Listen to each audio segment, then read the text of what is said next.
देहरादून से इस वक्त की बड़ी खबर। राजपुर थाना क्षेत्र का जोहड़ी गांव आज सुबह गोलियों की गूंज से दहल उठा। एक मामूली विवाद ने ऐसा खूनी रूप लिया कि एक 74 वर्षीय बुजुर्ग की जान चली गई, जबकि 2 लोग घायल हो गए। हालांकि पुलिस ने तेजी दिखाते हुए इस मामले में 4 आरोपियों को गिरफ्तार कर लिया है। 30 मार्च 2026 सुबह का वक्त करीब 6:50 जब ज्यादातर लोग अपने दिन की शुरुआत कर रहे थे, उसी समय जोहड़ी गांव में अचानक गोलियां चलने लगी। सूचना मिलते ही थाना राजपुर पुलिस और वरिष्ठ अधिकारी मौके पर पहुंचे और हालात का जायजा लिया। जांच में सामने आया कि 2 कारों में सवार युवकों के बीच किसी बात को लेकर विवाद हुआ था।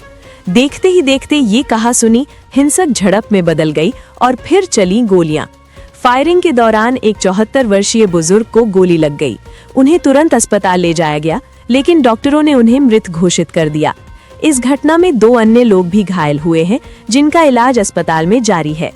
वारदात को अंजाम देने के बाद आरोपी मौके से फरार हो गए, लेकिन पुलिस ने तेजी दिखाते हुए अलग अलग टीमें गठित की और सर्विलांस के जरिए आरोपियों की तलाश शुरू कर दी। पुलिस की इस मुस्तैदी का ही नतीजा रहा कि कुछ ही घंटों में 4 आरोपियों को गिरफ्तार कर लिया गया। गिरफ्तार आरोपी दिल्ली के अलग अलग इलाकों के रहने वाले हैं, जिनमें रोहित कुमार, निखिल मल्होत्रा, संदीप कुमार और आदित्य चौधरी शामिल हैं। पुलिस ने आरोपियों के पास से घटना में इस्तेमाल किए गए हथियार भी बरामद किए हैं, जिनमें .315 और .32 बोर के तमंचे, जिंदा कारतूस और खोखा कारतूस शामिल हैं। साथ ही एक बिना नंबर प्लेट की स्कॉर्पियो गाड़ी भी जब्त की गई है। पूछताछ में आरोपियों ने खुलासा किया है कि 29 मार्च की रात को उनका कुछ युवकों से विवाद हुआ था। उसी रंजिश में उन्होंने अगले दिन इस वारदात को अंजाम दिया। फिलहाल पुलिस ने सभी आरोपियों के खिलाफ संबंधित धाराओं में मुकदमा दर्ज कर लिया है और अब इस पूरे मामले के अन्य पहलुओं की भी गहराई से जांच की जा रही है। सभी साथियों का यहाँ पर स्वागत है। और आज सुबह दिनांक 30 मार्च को सुबह 6:50 पर 112 के माध्यम से हमें एक सूचना प्राप्त हुई थी कि थाना राजपुर क्षेत्र में जोहड़ी गांव के पास में कुछ वाहनों के बीच में आपस में रोड रेज और फायरिंग की घटना प्रकाश में आई है। तत्काल एसओ राजपुर, चौकी प्रभारी और बाद में एसपी सिटी और मेरे द्वारा भी मौके का मुआयना किया गया। उस फायरिंग की घटना में हमारे ब्रिगेडियर श्री मुकेश कुमार जोशी साहब की वो उस समय वहाँ घायल हो गए थे और उनको जब तत्काल हॉस्पिटल ले जाया गया, वहाँ उनको मृत पाया गया। वो सुबह मॉर्निंग वॉक पर निकले थे अपने साथियों के साथ में, और इस बीच ये 2 गाड़ियों में सवार जो युवक हैं एक दूसरे पर फायरिंग करते हुए और रोड रेज के तहत पीछे से आए और इसी फायरिंग में उसी चपेट में आके उनकी मृत्यु हुई थी।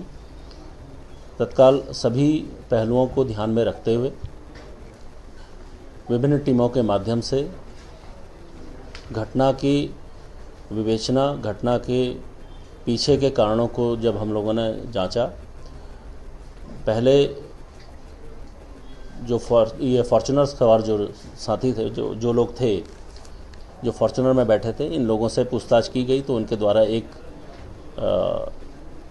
जो बात हमें बताई गई उसमें काफ़ी संदिग्धता हमको लगी थी। उसके बाद हम लोगों ने कोठाल गेट के पास में एक जैन जी पब एक खुला है, उसका जब सीसीटीवी फुटेजेस को देखा, उसे खंगाला, तो ये बात प्रकाश में आई थी कि उससे एक दिन पूर्व 29 की रात को बिल को में ज़्यादा पैसे को लेके इनके बीच में एक जो झगड़ा हुआ था, उसमें जो क्लब के जो लोग हैं, क्लब के मालिक, मैनेजर और लोगों ने इनके साथ मारपीट की थी। उसी का बदला लेने के लिए सुबह मॉर्निंग तक इन लोगों ने उसका वेट किया और जब सुबह ये अपने उस क्लब को बंद करके जा रहे थे और इसी रोड रेज में ये सारी घटनाक्रम हुआ है। इसमें दोनों ही पक्षों को दोषी माना गया है, क्योंकि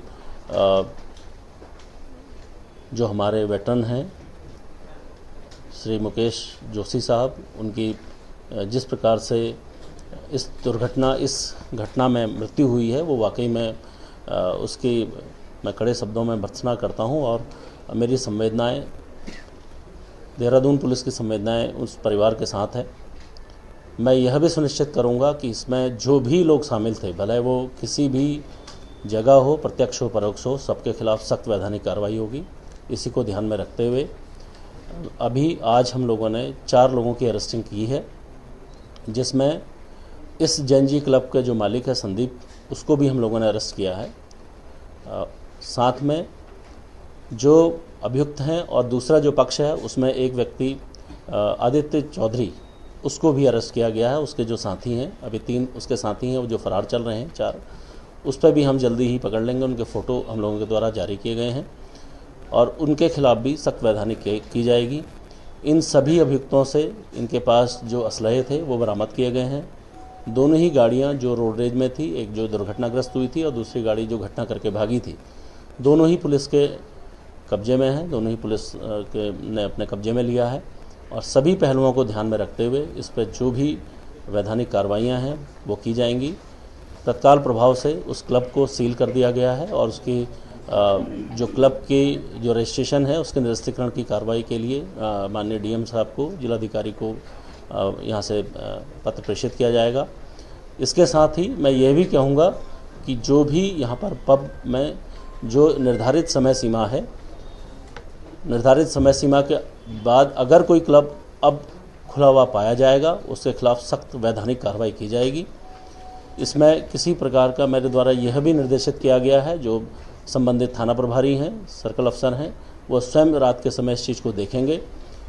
निर्धारित सीमा के बाद या वहाँ पर कोई हुड़दंग की कोई स्थिति ऐसी बनती है और क्लब मालिकों द्वारा या उसके प्रबंधन द्वारा पुलिस को सूचना नहीं दी जाएगी तो उनके खिलाफ भी सख्त वैधानिक कार्रवाई की जाएगी।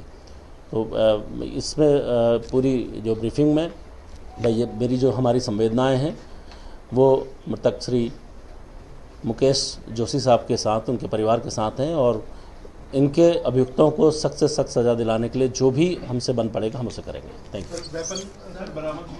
इसमें वेपन बरामद हुए हैं, दोनों ही पार्टियों से जो वेपन हैं वो बरामद हुए हैं।